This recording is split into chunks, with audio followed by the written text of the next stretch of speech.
दंडवत प्रणाम। मी ईशाधिष्ठित सतीश गुरु, कैवल्यवासी तपस्विनी भामाताईजी अमृती श्री गोपाल कृष्ण मंदिर माणगाव रेशम तामसा, तालुका हदगाव, जिल्हा नांदेड। प्रथमतया मार्गाचे अधिकारण दत्तात्रय प्रभूंच्या श्री चरणी साष्टांग प्रणिपात करतो। साधनदाता सर्वज्ञ श्री चक्रधर स्वामींचेही चरणी विनम्र अभिवादन करतो। विद्या गुरुवर्य आदरणीय तळगाव निवासी बाबांना दंडवत प्रणाम।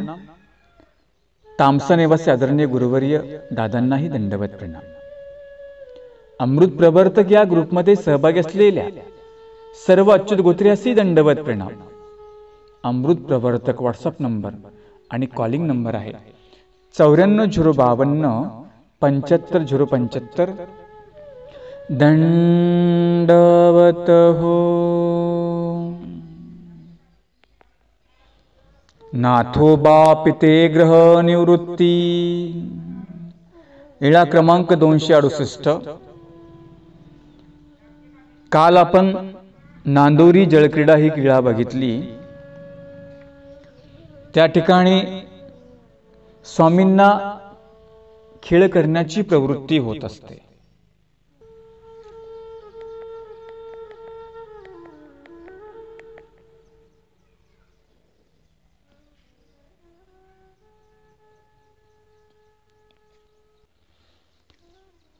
खेळक्रीडा करत असताना बाईसा म्हणते, बाबा रुग्णेसी उशीर झाला, आता खेळ बंद करा।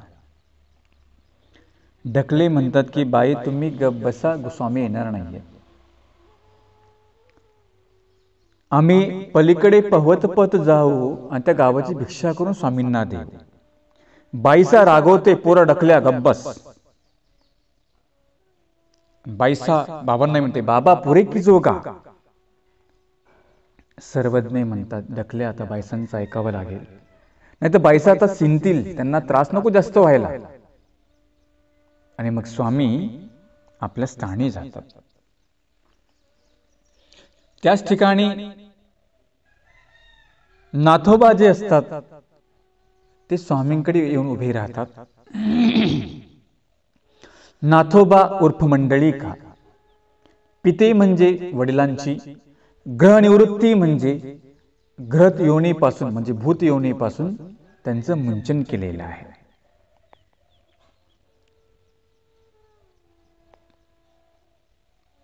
ग्रहाच्या 8 जाती सांगितलेल्या आहेत। खेचर, भूचर, जळचर, ग्रह, झोटिंग, वेताळ। ह्या ग्रहाच्या म्हणजे भूत योनीच्या जाती सांगितलेल्या आहेत। भूत योनीला जीव कधी जातो?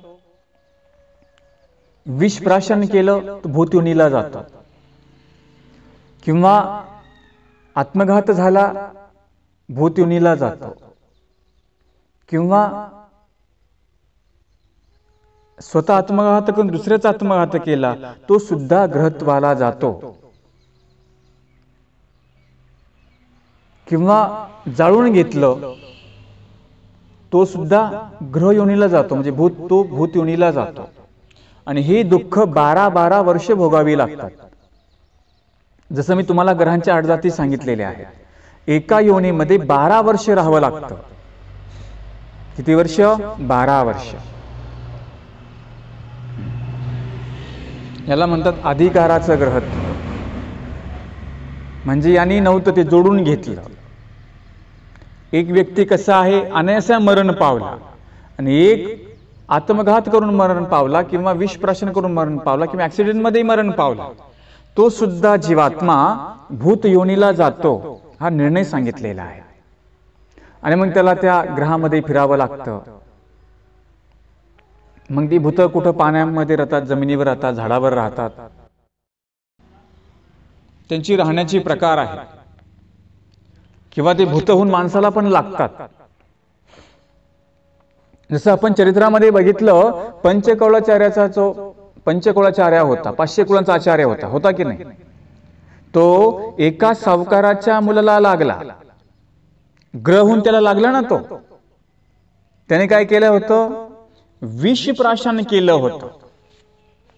विष प्राशन केल्यामुळे तो ग्रह योनीला गेला आणि मग त्या सावकाराच्या मुलाला लागला. मग राहिऱ्या ठिकाणची लीळा आपल्याला माहिती आहे. मग स्वामींचं भिक्षेचं अन्न त्याने शीत प्रवेशन केलं, तेव्हा त्याचा ग्रह गेला. मग त्याला काय केलं, ग्रहत्वापासून मुंचन केलं. ग्रहत्वापासून फक्त परमेश्वर मुंचन करू शकतात, त्याची सुटका करू शकतात. कुठली देवता करू शकत नाही, कुठला वैद्वानी करू शकत नाही. म्हणून आपल्या स्थानाकडे ज्यांच्या अंगात काही भूत आहेत, काही ग्रहाने झपाटलेले आहेत, ज्यांना काही बाहेर बाधा झालेला आहे, कुठे येतात, आपल्या स्थानापाशी येतात. अन्य जरी असेल नाही का, ती लोक सुद्धा धरण्यासाठी स्थानापाशी येऊन राहतात. आपण काय इकडं माहूर, अंबाळी, तिकडे कनाशी, जाळीचा देव, रुद्रपूर, फलटण असे जे काही तीर्थक्षेत्र आहेत प्रमुख, किंवा काही स्वामी दत्तात्रय प्रभूंची मांडलिक स्थान आहेत, तशा ठिकाणी जाऊन धरण्यासाठी राहून सेवा करतात. आता इकडे बघा, 12 खंडे अंबाळी उपखंड आहे. या ठिकाणी कसलाही बाधा असो, पण जर त्यांनी तिथे सेवा जर केली तर त्याचा बाधा निघून जातो. ह्या त्या स्थानाची महती आहे. किंवा कुणी काही स्मरण केलं, मग दुष्टपर केलं, अदुष्टपर केलं, त्याचं सुद्धा मनोरथ अंबाळी उपखंड आहे या ठिकाणी पूर्ण होतो, अशी त्या खांडीची एक महती आहे. किंवा तिकडे पंचाळेश्वर आत्मतीर्थ,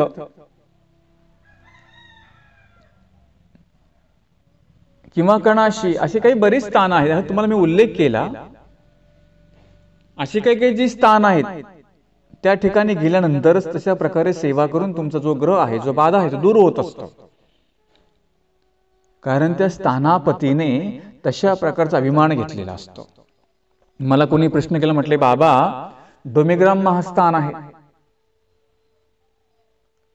तिथे लवकर बाधा जात नाही. परंतु म्हटले काही काही मांडलिक स्थान दत्तात्रय प्रभूंची आहे, त्या ठिकाणी सेवा केली की बाधा जातो म्हणा. तसं अंबाळी तुम्हाला मी उदाहरणार्थ सांगितलं, उपखंड आहे. परंतु विशेषाने अभिमान घेतल्या कारणाने आता परमेश्वराला काय करून घ्यायचं आहे हे देवाला फक्त माहिती आहे, आपल्याला काय माहिती नाही. म्हणून देवाने कशा प्रकारे अभिमान घेतला, अभिमान घेऊन परमेश्वर ती कार्य करतो. एखादं महास्थान आहे, तिथे आपला बाधा जात नाही, पण एखादं मांडलिक स्थान आहे, आता जाळीचा देव उदाहरणार्थ, काय स्वामी फक्त थोडा वेळ बसलेले आहे तिथे, पण किती अभिमान घेतला त्या ठिकाणी, ती परमेश्वराची प्रवृत्ती, ती आपल्याला समजणारी नाही. आपण तिथे बुद्धीचा भाग वापरू शकत नाही, ते असं काम तसं काम म्हणून. आता डोमेग्राम, बाकी जेव्हा घडलं की डोमेग्रामला भरपूर, परंतु तिथे गेल्यानंतर तुम्ही जर सेवा केली तर तुमचा जो काही त्रास कमी होईल. परंतु अशी काही विशिष्ट स्थान आहेत, तिथे गेल्यानंतर तुमचं जो काही बाधा आहे, जे काही ग्रहपीडा आहे, ती मात्र दूर होते, हे मात्र निश्चित. ग्रह शब्दाचा अर्थ तुम्हाला मी सांगत होतो. यांचे वडील भूतयोनीला गेले, काही देवताक्षोभ झाला असेल, किंवा जे तंत्र मंत्र करतात, जे कौटिल्य करतात की नाही, हे सुद्धा भूत योनीला जातात, हे लक्षामध्ये ठेवा. जे काही पैसे घेऊन करणीचे प्रकार करतात, त्याचं वैमनस्य काहीच नाही, परंतु दुसऱ्याने पैसे दिले म्हणून याने त्याला करणी केली, तो सुद्धा काय होतो, भूत योनीला जातो. म्हणून जे करतात ना, करणी, कौटल्य, तंत्र मंत्र, हे जे काही विद्या, आसुरी विद्येचा प्रयोग करतात, हे सुद्धा भूत योनीला जातात. असं समजू नका ऍक्सिडेंट मध्ये मरण पावला तूच भूत योनीला गेला, किंवा विष प्राशन केलं तूच भूत योनीला गेला, गळफास घेतला तूच भूत योनीला गेला,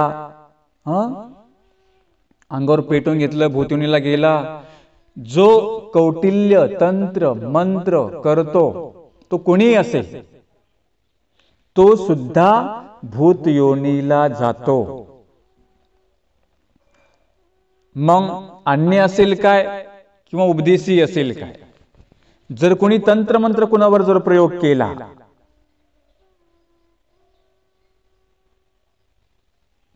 कुणी राहो, तिकडचं राहो किंवा दैवराठीचा राहो, जर का त्याने आपल्या स्वार्थासाठी जर तंत्रमंत्राचा प्रयोग केला, तो सुद्धा भूत योनीला जातो, हे लक्षामध्ये ठेवा. जसं ग्रहत्वापासून मुंचन होतं परमेश्वराच्या, पण हे लक्षामध्ये ठेवा. तुम्ही म्हणसाल आम्ही कोणी आत्मघात करू आणि देवाची सेवा करू, आपला मुंचन होईल. नाही, त्याला तरी जड तो भोगावंच लागणार आहे. 13 भेदी नरक त्या जीवाला निष्पन्न होणार. कोणी स्वतःचा आत्मघात केला किंवा दुसऱ्याचा केला किंवा स्वतः काही गळफास घेऊन मेला किंवा दुसऱ्याने त्याला मारलेला आहे. आपण नाही का प्रपंच समाजामध्ये पाहतो, अमक्या बाईला विष देऊन मारलं, तिला फाशी दिली किंवा तिने पेटून घेतलं. ज्याच्या कारणाने पेटून घेतलं त्याला सुद्धा तिथं जाणारच, पण ज्याच्या निमित्ताने पेटून घेतलं तो सुद्धा भूत योनीला जाणार. निमित्त तो झाला ना त्याला तसं करायला. एखाद्याने बळजबरी विष पाजलं त्या बाईला, तो सुद्धा भूत योनीला जाणार. किंवा याच्या जाचाला कंटाळून तिने आत्महत्या केली किंवा तिला मारलं घरामध्ये. ज्याने मारलं करीतया धरितया नरक, ज्याने सहभाग घेतला, ज्याने तिथं प्रवृत्त केलं, ज्याने मारलं आणि जी मेली, ते सगळे कुठे जाणार? ते भूत योनीला जाणार. म्हणून राग आल्यानंतर कमीत कमी ह्या तरी गोष्टी करत नका जाऊ. काही काही आपले उपदेशी पण असं करतात, म्हणून त्यांना सांगतो, अरे तुम्हाला राग आला ना, एखाद्या मार्गात जाऊन बसा, स्थानापाशी जाऊन बसा. लईच राग आला दीक्षा घ्या, परंतु असं काही कृत्य करू नका. काही काही आम्ही संदर्भ पाहिले उपदेशामध्ये सुद्धा काहींनी अशा प्रकारचं कृत्य केले, म्हणून तुम्हाला मी सांगतो. जास्त खेड्यापाड्यामध्ये फार चालतं हे, खेड्यात काही शहरामध्ये पण चालतं म्हणा. जर तुम्ही उपदेशी असाल, नामधारक तुम्ही आहे परंपरेचे, जरी काही झालं असेल, परंतु ही गोष्ट नाही करायची. गळफास घ्यायचा नाही, विष पिऊन घ्यायचं नाही, स्वतः आत्मघात करून घ्यायचा नाही. लय राग आला ना, एखाद्या बाबाच्या मार्गामध्ये जा किंवा स्थानापासून जाऊन बसा ना, स्मरण कर, तुमचा राग हळू दूर होईल. त्याला काय पर्याय आहे का आत्महत्या करणं किंवा स्वतःला संपवून घेणं? काही काही म्हटले, काही मनाविरुद्ध थोडंफार झालं की लगेच स्वतःला संपवून टाकतात. मागं मी कुठे वाचलं, म्हटले एका बापाने मुलाला पैसे दिले नाही. पैसे बापाने पैसेच का दिले नाही म्हणून त्यांनी काय केलं, लगेच गळफाशी घेतली. उपदेशाचं पोरग होतं ते. बाप चांगला प्रचंड कट्टर नामधारक, परंपरेचा उपदेशी होता तो. पण काय केलं, अशा प्रकारचं कृत्य करून घेतलं. म्हणून उपदेश अन्य लोकांचं सांगत नाही, पण उपदेशांना मी सांगतो, तुम्ही एका देवा धर्माचे आहेत, तुमच्याकडून अशा प्रकारचं कृत्य झालं नाही पाहिजे. एखादी पत्नी असेल, तिला नवऱ्याला काय बोलला, रागाला असेल ना, तुला जाऊन बस माहेरी, पुन्हा ये, तिकडे कायमचीच बसू नको, परत इकडे प्रपंच करावा लागतो, परत इकडे ये. नाही जाऊ वाटलं माहेरी, एखाद्या मार्गामध्ये जा, मंदिरामध्ये जाऊन स्मरण कर, राग तुझा शांत होईल. परंतु एवढा टोकाचा निर्णय आपण घ्यायचा नसतो. अहो, जीवन काय पुन्हा आहे का तुम्हाला? एकदा देवाने जीवन दिलं, आपण त्याचा असा आत्मघात करून घेतो. म्हणजे अशा प्रकारचं कृत्य करतात ते कुठे जातात? भूत योनीला जातात, ग्रह योनीला जातात. देवताक्षोभाचे ग्रह योनीला देवताक्षोभ झाला, ते कुठे जातात? भूत योनीला जातात. म्हणून भूतक्षोभ, पात्रक्षोभ आपल्याकडून झाला नाही पाहिजे. हा, त्यांचा राग येतो ना, त्यांच्या वेगळं राहा, त्यांच्या दूर राहा, परंतु क्षोभ व्हायला नको. क्षोभाचे किंवा जे अशा प्रकारचं कृत्य करतात ते कुठे जातात? भूत योनीला जातात, हे लक्षामध्ये ठेवा.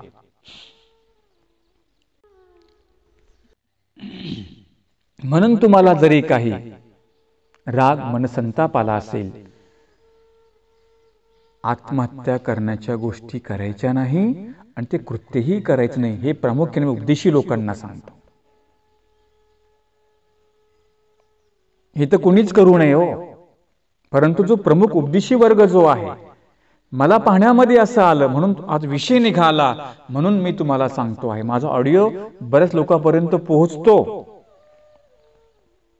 त्यांना मी या लिलेच्या माध्यमातून संदेश देतो. जरी काही राग आला, असं करू नका. मग तो पुरुष असेल किंवा स्त्री असेल, एखादा मुलगा असेल किंवा एखादी मुलगी असेल. अहो, मार्ग रिकामे आहेत ना तुमच्यासाठी. देव बसले तुमचा उद्धार करायला. त्यांनी बोललं म्हणून काय फरक पडला? जा मार्गामध्ये निघून.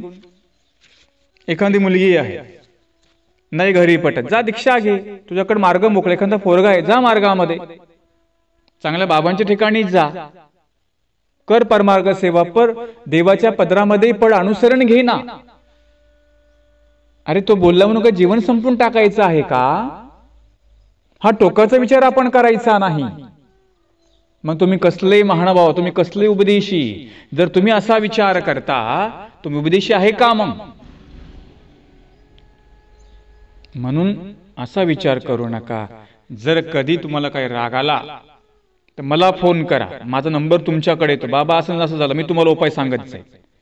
बरीच लोक मला फोन करून विचारतात, मी त्यांना उपाय सांगतो काय करायचं ते. काही समस्या आहे, करा मला फोन, तुम्हाला मी उपाय, दैवपैकीच उपाय तुम्हाला सांगेन. कुठेतरी काही करण्याच्या अगोदर कोणाचा विचार घ्या. काही पण एडेसारखं करू नका. हा एक तुम्हाला मी एक संदेश लिहिल्याच्या माध्यमातून सांगतो. विषय निघाला म्हणून हे ग्रह निवृत्ती, जे नाथोबा होते त्यांच्या वडिलांची ग्रहत्वापासून आमच्या स्वामींनी काय केलं? निवृत्ती म्हणजे मुंचन केलेलं आहे. ते कसं केलं आपण बघूया. गोसावी थडीसी ओनी उभे राहिले. गोसावी म्हणजे आमचे स्वामी नदीच्या थडीला येऊन उभे राहिले. वस्त्रे वेडीत होते. आता स्वामींनी जलक्रीडा केली, स्नान केलं. स्वामी आता वस्त्र परिधान करू लागलेले होते. दोही चरणावर ते पाणी होते. स्वामींच्या दोही चरणावर ते पाणी नदीचं आलेलं होतं. तव सर्वज्ञे म्हणितले. तव सर्वज्ञे म्हणितले म्हणजे स्वामी म्हणतात, बोलावा गा मंडळिका ते. म्हटले जा. मंडळिका म्हणजे नाथोबांचं प्रसादिक नाव काय होतं? मंडळिका होतं. उपाध्यांचं काय होतं? दृढपुरुष नाव होतं. सेल्लम भट्टांचं आवडळ भट्ट नाव होतं. तर तुम्ही आवडळ ऐसे म्हणा. स्वामी काही भक्तांना आपलं प्रसादिक नाव ठेवायचे. जसं आमचे नागदेवाचार्य, त्यांना वानर्या म्हणायचे. वानर्या का म्हणायचे त्यांना? वानरसेसी दिसते म्हणजे वानराप्रमाणे ते आचार्य पटापट झाडावर चढायचे म्हणून त्यांना वानरिया असं म्हणायचे. जसं येल्लाईसा होती, तिचं काय नाव होतं? साधा प्रसादिक नाव होतं. राहायला साधी, वागायला साधी, दिसायला साधी, मग तिला काय नाव ठेवलं होतं? साधा. हे वराडीचे साधे स्वामी म्हणतात. साधाईसांना प्रसादिक नाव ठेवलेलं होतं. म्हणजे नाथोबांना सुद्धा ठिकाणी मंडळिका हे प्रसादिक नाव ठेवलेलं होतं. प्रसंगानुरूप स्वामी भक्तांची प्रसादिक नाव ठेवायचे. प्रसादिक म्हणजे टोपण नाव आपल्या भाषेमध्ये. जसं आपलं ओरिजिनल नाव सतीश आहे, मग कोणी त्याला आप्पा म्हटलं, कोणी पिंट्या म्हटलं. सतीश हे ओरिजिनल नाव, मग त्याला आप्पा म्हणणं किंवा दादा म्हणणं, भैया म्हणणं, हे काय झालं? प्रसादिक नाव. म्हणजे ते टोपण नाव झालं, प्रसादिक नाही, टोपण नाव. तसं स्वामींनी जे ठेवलेलं होतं ही प्रसादिक नावं होती. बोलावा गा मंडळिका ते म्हणजे नाथोबांना बोलवा आता. माते आपल्या पित्याचे स्नान करतील ते ग्रह झाले असतील. स्वामी सांगतात की नाथोबांचे पिते त्यांचं आम्ही ग्रह योनीपासून म्हणजे भूत योनीपासून आम्ही त्यांचं मुंचन करू. जर नाथोबांनी इथे स्नान केलं तर त्यांचे पिते ग्रहत्वापासून मुंचन पावतील, अशा प्रकारे स्वामी सांगतात. उपद्यांना सांगतात. तव उपादे म्हणतले पोरा उठी उठी. आणि मग नाथोबा इकडे झोपलेले होते. उपाध्ये पळत पळत जातात. अरे पोरा पोरा उठ उठ म्हणे, लवकर उठ. नाथोबा खडबडून उठले. त्यांना म्हटलं काय झालं? तुझा पिता पुरुषोत्तम होता, तो ग्रह झाला असे.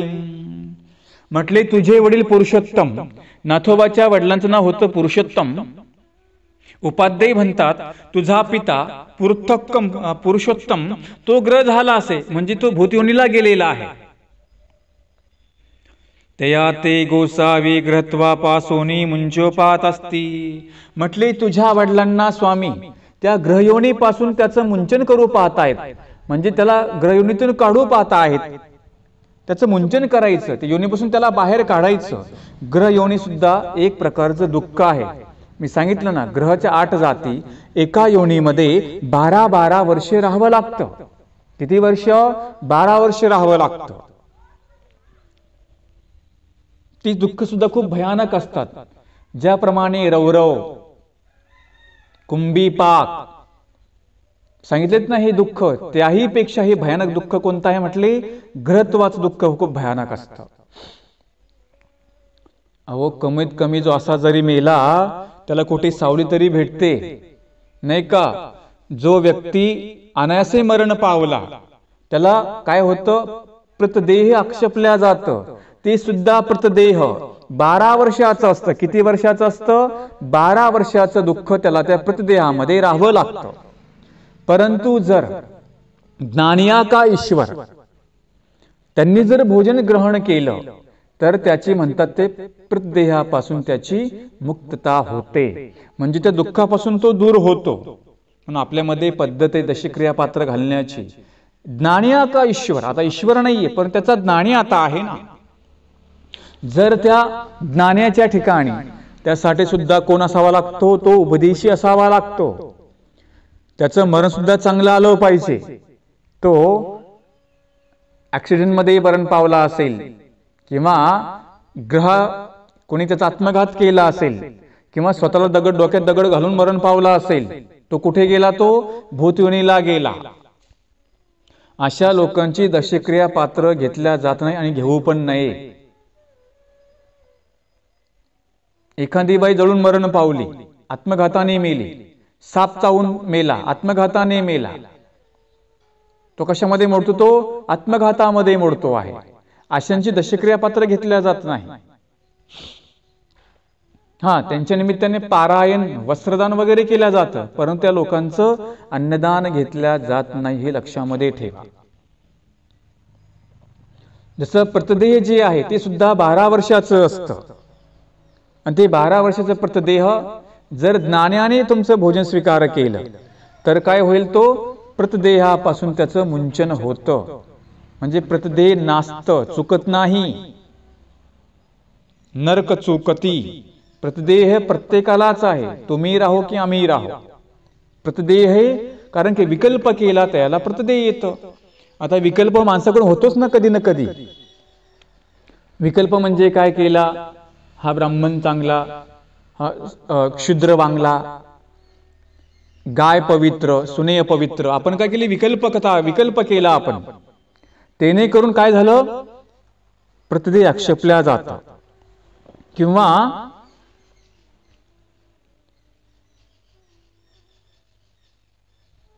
किस्सा विकल्प ज्याने केला त्याला प्रतदेह आक्षेपल्या जातं.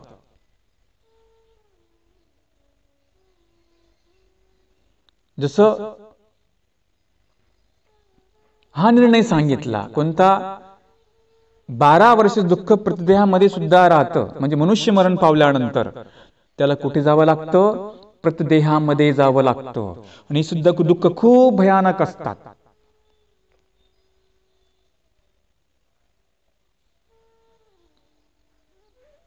राजना एवढं पोट असतं, सुईसारखं छिद्र असतं, हातपायाचे काळे असतात, डोंगर खावा एवढी भूक लागलेली असते, समुद्र प्यावा समुद्र प्राशन करावा एवढी याला तहान लागलेली असते. आणि ज्याप्रमाणे अंगाला कोळे बांधावे, म्हणजे कोळे म्हणजे ज्याप्रमाणे तिळाच्या काड्या असतात की नाही, तिळांच्या काड्याचा खूप भयानक उष्णता असते, तेवढेच अग्नी तेवढेच अंगाची लाही होत असते. तगमग तगमग तगमग करतो हा जीव मनुष्य मेल्यानंतर. अशा प्रकारचं दुःख त्याला भोगावं लागतं. परंतु तो जर उपदेशी असेल, उपदेश घेतल्यानंतर शेवटपर्यंत त्याने आपला धर्म टिकवला, मधीच सोडून दिलेला नव्हे. काही काही लोक उपदेश घेतात, मधीच सोडून देवता भक्तीकडे जातात, त्यांची दशक्रिया ग्रहित धरल्या जात नाही. जो निष्ठावंत एकदा उपदेश घेतल्यानंतर जो देवता भक्ती विकल्पाकडे जात नाही, ज्याचं मरण चांगल्या पद्धतीने आलेलं आहे, तशाची दशक्रिया पात्र घेतली जातात आणि तशाचीच घ्यावी. आजकाल लोक कसे पण मरतात, काही पण मरतात, बाबा दशक्रिया घ्या म्हणतात. घेतली नाही की बाबा लोकांना नावं ठेवतात. म्हणून दशक्रिया घेत असताना सुद्धा त्याची चौकशी करा. कशा पद्धतीने मेला, कधी कसा मेला, ही चौकशी आपण केली पाहिजे. म्हणून तशाची दशक्रिया घेतली जाते.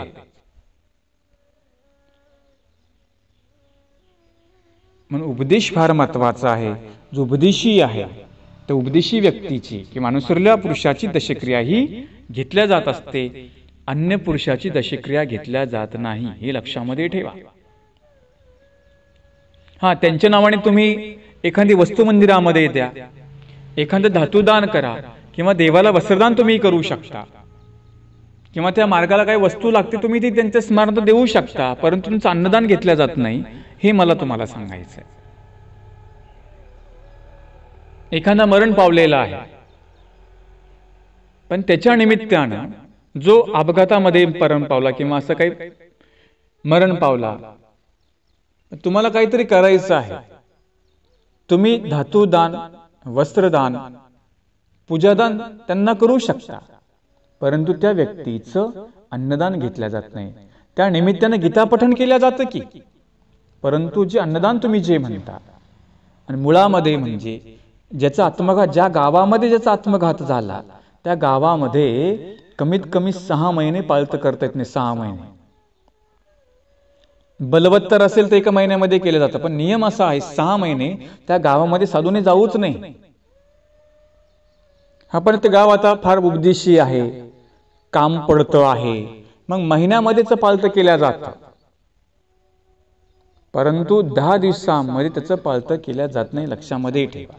आता अलीकडे आमच्या 10 दिवसामध्ये पाळत करायला लागले म्हणा, नियम निर्णय तसा आहे तो. कारण ज्या ठिकाणी तो मेला किंवा आत्मघात केला त्या घरामध्ये, त्या गावामध्ये त्याचं प्राबल्य राहतं, तिथेच राहतो ना तो, तिथेच बाटचा आत्मा भटकत राहतो ना तो.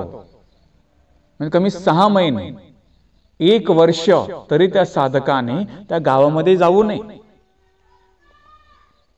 असा निर्णय सांगितलेला आहे.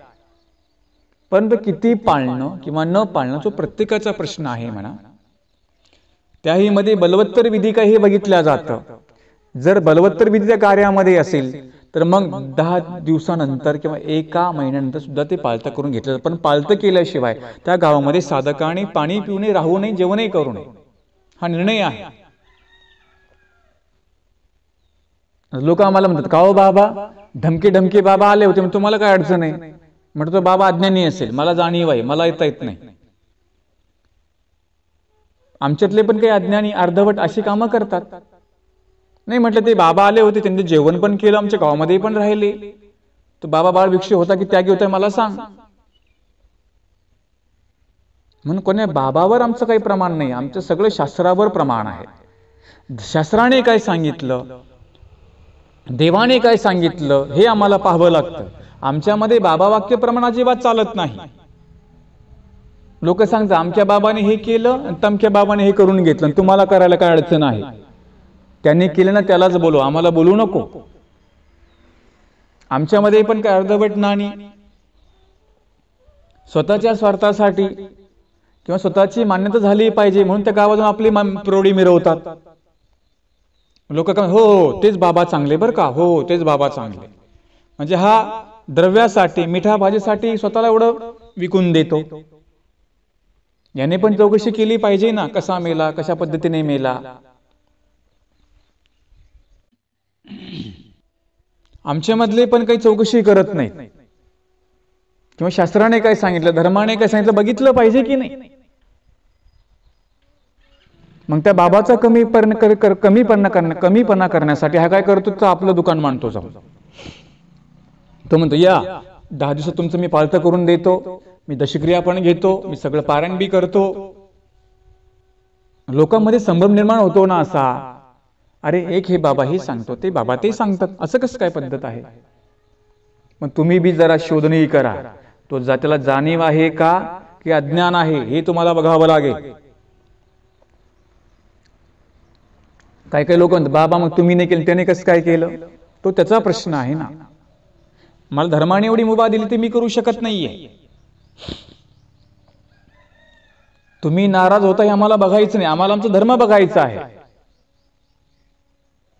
तू नाराज झाला तिकडे होऊ दे, मला धर्माशी निगडीत, तू झाला गेला दूर, मला काही फरक नाही, मला दुसरी 10 माणसं तयार असतात. साधकाला काय सांगितलं, एक घर 10 घर भिक्षा सांगितलेली आहे. नाही बोललं काही फरक पडत नाही. जरी तो भिक्षा वाढली तरी काही फरक पडत नाही. आम्ही अनुसरलो कोणासाठी, आम्ही देवावर अनुसरलेलो आहोत, आम्ही काही तुमच्या जीवावर अनुसरलेलं नाहीये. काही लोकांचा फार मोठा समज होऊन जातो की बाबा लोकांना जर आम्ही दिलं नाही ना भिक्षा, यांची फजितीच होईल. अरे बावळ्या, आम्ही काही तुझ्यावर अनुसरलेलो आहोत का. साधक कधी कुणाच्या साधक हा ईश्वराशी अनुसरलेला आहे. साधकाचं जीवन ईश्वराला समर्पित केलेलं आहे. म्हणून आपण गैरसमज नाही करायचा, मी दिलं नाही म्हणजे बाबांना काय भेटणारच नाही, माझ्याशिवाय यांना कोण आहे, मी यांना देऊ शकतो की देऊ शकते, असं डोक्यातला फॅड काढून टाका. किंवा आमच्या गावाशिवाय बाबांना पर्यायच नाही, आम्हीच भरपूर या गावातून बाबांना भिक्षा होते. आहेत काही काही गाव आमच्या इकडे असे, त्यांचा तो गैरसमज तसा आहे, त्या व्यक्तींचा तसा समज झालेला आहे, आम्ही त्यांना पोसू शकतो किंवा आम्ही त्यांना देऊ शकतो. डोक्यातलं काढून टाक बाजूला. इथे कोणी कोणाला पोसणारा नाही, इथे सगळ्यांना परमेश्वर पोषण करणारा आहे.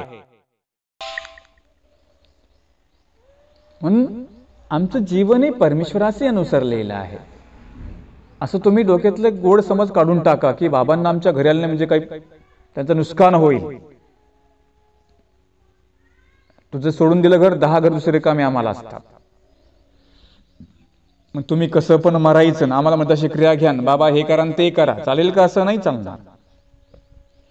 जो अनायासाने मेलेला आहे त्याची क्रिया घेतल्या जाते, त्याची दशक्रिया पात्र घेतली जाते, हे तुम्हाला मला सांगायचंय. जर अजून काही तुम्हाला प्रॉब्लेम आला असेल याच्यामध्ये तर माझा नंबर तुमच्याकडे येतो, मला फोन करून विचारू शकता.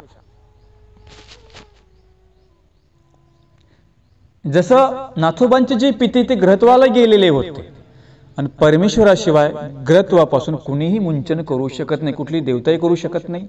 जीवाचा प्रश्नच वेगळा आहे. ते नाही काय काही भूतबाधा लागला की आमचे सुद्धा उपदेशी तंत्रमंत्रिकाकडे जातात, तिकडून पाणी घेतात, लिंबू भारतात. का तुम्हाला इकडे स्थान नाहीत का, तुम्हाला इकडे मार्ग नाही का, इकडे आपला तुम्हाला विधी नाही का. अरे जे काही करो इथेच करो का. जरी तुम्हाला बाधा झाला असेल, काही तुम्हाला ग्रह लागलेला असेल तर तुम्ही काय करा, स्थानापाशी जा, तिथे सेवा करा, स्मरण करा. पण तुम्हाला कसं पाहिजे, फास्ट फूड पाहिजे, दुःख नको, सेवा करायला नको, स्थानापाशी राहून तिथली सेवा करायला नको. कोणतरी सांगते, अरे म्हटले त्या गावामध्ये तो वैद्य आला, म्हटले एखादी बाई सांगते, अगं माझ्या अंगातला बाधा लवकर निघून गेला, मी काहीच केलं नाही, फक्त त्या बाबांनी लिंबू दिलं, मला दोरी भारली, माझा बाधा गेला. अन्यबाई उपदेशाला सांगते, वाटतं हो हो हो बरोबर आहे बरं का, आम्ही एवढं झालं त्या स्थानापाशी राहिलो, सेवा केली का आमचा काहीच फरक पडला नाही. हा लगेच तर काय जातो, त्या तंत्र मंत्र करणाराकडे जातो आणि स्वतःला पण तसंच करून घेतो. लक्षामध्ये ठेवा, जेव्हा तुम्ही देवता भक्तीकडे जाता तेव्हा तुमच्याकडे परमेश्वर अजिबात लक्ष देत नाही. जेव्हा तुम्ही कुठल्या तंत्रमंत्रिकाकडे जाता ना, तेव्हा तुमचं नाम काहीच काम करत नाही, कारण देवाला तुमचा राग येतो. देव म्हणतो मला सोडून तिकडे गेला, हा सज्ञान आहे, जाणता आहे, तरी पण हा तिकडे गेला, मग परमेश्वर तुमच्याकडे अजिबात लक्ष देत नाही. म्हणून जर काही आपला असा बाधा झाला असेल का, ग्रहत्वाने तुम्हाला पिडलं असेल, तुमच्या चुकीने तुम्ही चुका करता ना, नपाळत्यात जायचं, आलो विशेष नाही करायचा, मसनवाट्यामध्ये जायचं, विशेष नाही करायचा, आवेळी कुठे बाहेर पडायचं, आवेळी कुठे पण खात बसायचं, आणि स्वतःच्या अंगाला भूतं लावून घ्यायची. भूतं कोणी लावून घेतली? तुम्ही लावून घेतली. धर्माचे नियम पालन नाही करायचं, अपरात्री बाहेर पडायचं, आले की देवपूजा नाही करायची. म्हणून मुखामध्ये नाम फार महत्वाचं आहे. तुम्ही स्वतःला भूतडं लावून घेता आणि मग म्हणता, बाबा एवढा एवढा देवधर्म केला, बाबा बघा ना आम्हाला कसं झालं, बघा किती पीडा आमच्या पाठीमागे लागली. अरे तू 67 लावून घेतली, तुझ्या पाठीमागे कोणी लावली नाही, तू चुकला म्हणून तुझ्या अंगात भूतं घुसल्या गेली. नपाळत्यामध्ये गेला, स्मशानभूमीमध्ये गेला, कुठे पण काही खात बसला, आहे उपदेशी, वागला अन्यासारखं, मग तुला सोडणार आहे का ते भूत? प्रसंग चरित्रामध्ये येतो की नाही, दायंबा स्वामींच्या भेटीसाठी तर खडकोलीला येतात. भूत चतुर्दशी असते त्या दिवशी. स्वामी म्हटले, भोजेया जाऊ नका, भूता सैरावैरा धावती. ते म्हटले, आम्ही तर देवाचे. देव म्हटले, आम्हाला पण नियम आहे, जर तुम्ही त्यांच्या तडाख्यामध्ये गेला तर तुम्हाला ते त्रास देणारच ठरले. आपण म्हणतो आम्ही उपदेशी, कसं पण राहा, कसं पण वागा. नाही, नियम सगळ्यांना आहे. साधकांना सुद्धा झटके बसतात, तर तुम्ही काय आहे. म्हणून काळ, वेळ, स्थळ सगळं चुकवायचं, नंतर बाहेर प्रवेश करायचा. म्हणून आपल्यामध्ये एक फार इम्पॉर्टंट पद्धत आहे, जाताना विशेष करावा, येताना घरामध्ये आल्यानंतर आपलं विशेष वंदन करावा, विशेष आपल्या सोबत ठेवावा. म्हणून आम्ही कुठे बाहेर गेलो ना, आपल्यासोबत विशेष पाहिजे. फक्त सगळे बाकीचं घेऊन निघताना देवाला घरी ठेवता, तसंच मग कुठे खाता पिता राहता, मग तुम्हाला बाधा होणार नाही का? होणार. आवेळी गेला, लागलं भूत, किंवा कुणी काही करणी केली म्हणून लागलं त्याला भूत, किंवा त्याचं काही वैर होतं, लागलं त्याला भूत. ही ग्रह आपण जोडलेली आहे, ही भोग आपण जोडलेली आहेत, आणि हे भोग परमेश्वराच्या सेवेने, दास्याने आणि स्मरणाने नाश पावतात. म्हणून आपल्या स्थानाच्या ठिकाणी बरेच धर्मकरू लोक राहतात. त्याचं कारण ते आहे, जो काही बाधा तुम्हाला ग्रह लागलेला आहे. आता इथे तर त्यांचे पिते ग्रह योनीमध्ये तिथं अदृश्य रूपामध्ये होते, पण परमेश्वर सर्वज्ञ नसल्या नाथोबांच्या वडिलांना तो ग्रह झाला, त्याला काही देवताक्षोभ झाला, म्हणून तो ग्रह त्या भूतयोनीला गेलेला होता. स्वामी सांगतात की जा आम्ही त्यांचं मुंचन करू. मग उपाधी गेले, अरे उठ उठ म्हणे, तुझा पिता पुरुषोत्तम ग्रह योनीला गेलेला होता. तया ते गोसावी ग्रत्वा पासोनी मुंचोपात असती. म्हणजे त्याला स्वामी त्याचं त्या ग्रहयोनीपासून मुंचन करू आहेत, मुंचन करणारे आहेत. चल लवकर. मग नाथोबा आले म्हणजे नाथोबा त्या ठिकाणी आले, स्वामींकडे आले.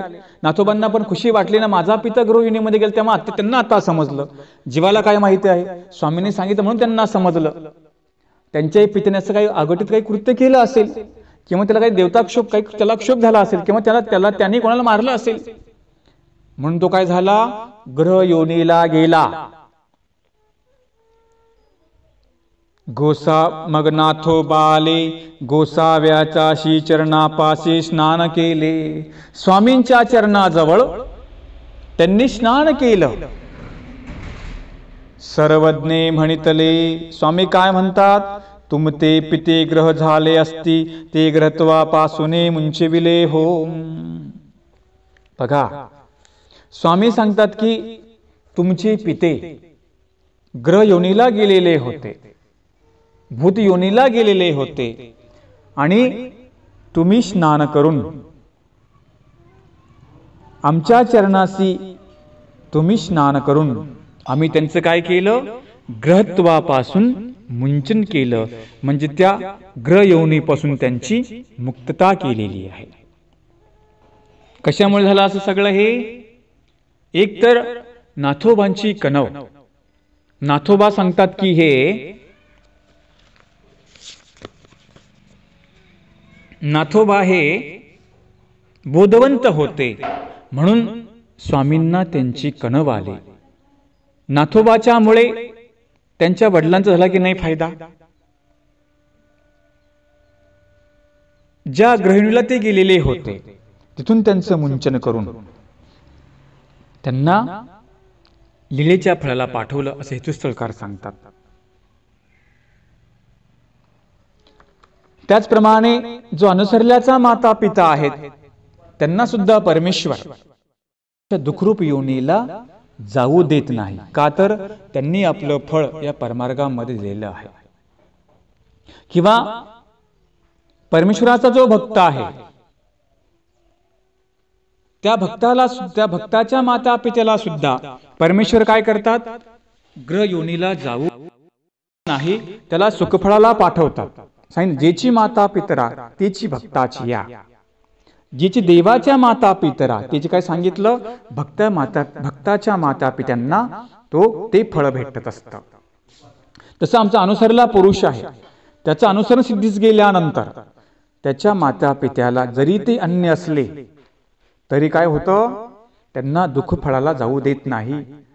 का तर परमेश्वर त्याची कणव ठेवतात, त्याला सुखफळाला पाठवतात. बघा, आपला पुत्र परमार्गात देणं किती फायदा आहे. काही काही लोक म्हणतात ना, नको नको मार्गात पोरं द्यायला नको, मुली द्यायला नको, मार्गात जाऊ द्यायला नको. अरे तुमचा मुलगा किंवा मुलगी मार्गात जर गेली, तिने अनुसरण सिद्धीत जर गेले ना, त्यांना सुद्धा अशा प्रकारचे परमेश्वराकडून काय होत असते? ते सुद्धा सुख फळाला जातात. परमेश्वर नरकाकडे जाऊ देत नाही. पुढे त्यांचा अधिकार घडवणार त्यांना सुद्धा काय होणार?